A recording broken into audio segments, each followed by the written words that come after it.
Constituency নিয়ে যে election petition file করা হয়েছে ভারতীয় জনতা পার্টির তরফ থেকে, রেখা পাত্র যেটি ফাইল করেছেন, যিনি কন্টেস্টিং ক্যান্ডিডেট ছিলেন, সেই ইলেকশন পিটিশনটি আজকে শুনানির জন্য এসেছিল।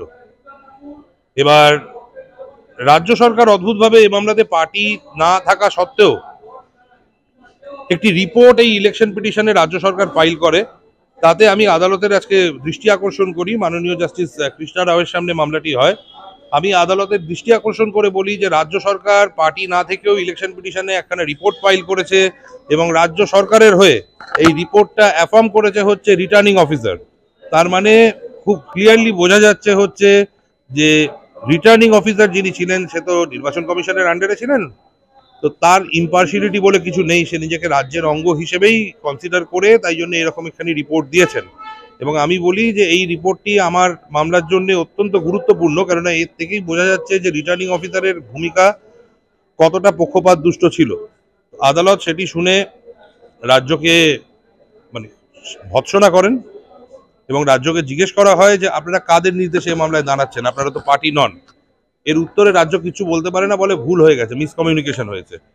তো আমি বারবার জিজ্ঞেস করতে থাকি যে কোন পার্টির হয়ে, কার হয়ে দাঁড়াচ্ছে, কেননা পার্টি তো নেই, ইলেকশন পিটিশনে তো এরকম ভাবে হয় না। তো রাজ্য কোনো উত্তর দিতে পারে না। ফাইনালি আদালতের কাছে তারা ক্ষমা চেয়েছে, ক্ষমা চেয়ে তারা ওই অ্যাফিডেভিটটা উইথড্র করেছে, যদিও অ্যাফিডেভিটটা আমরা রেখে দিয়েছি। এবং আমি বলেছি হচ্ছে যে রিটার্নিং অফিসারের যখন অলরেডি রেকর্ডে উনি এরকম একটা স্টেটমেন্ট অফ ফ্যাক্ট ইন্ট্রোডিউস করেছে রাজ্যের তরফ থেকে অ্যাফিডেভিট ফাইল করে, ওনার তো উচিত তাহলে এটাতে রিটার্ন স্টেটমেন্ট ফাইল করার। আদালত নির্দেশ দিয়েছে রিটার্নিং অফিসারকে এই মামলাতে এখন রিটার্ন স্টেটমেন্ট ফাইল করতে হবে। মামলাটি পুনরায় শুনানির জন্য আমরা এই হাজি নূর, যিনি ওখান থেকে জিতেছিলেন, যেটা আমরা চ্যালেঞ্জ করেছি আর কি, তার মৃত্যুর তথ্যটাও আজকে অ্যাপ্লিকেশনের মাধ্যমে ইন্ট্রোডিউস করেছি। স্যুটটা এবার ইলেকশন পিটিশন যেটা আছে এটা শুনানির জন্য আবার জানুয়ারি মাসে কবে, জানুয়ারির ওই মাঝামাঝি আবার রাখা হয়েছে মামলাটি। এবার 15ই জানুয়ারি না, হ্যাঁ, তো শুনানির জন্য ওরকম সময় রাখা হয়েছে। তো মামলা এবার শুনানির অগ্রগতি হবে।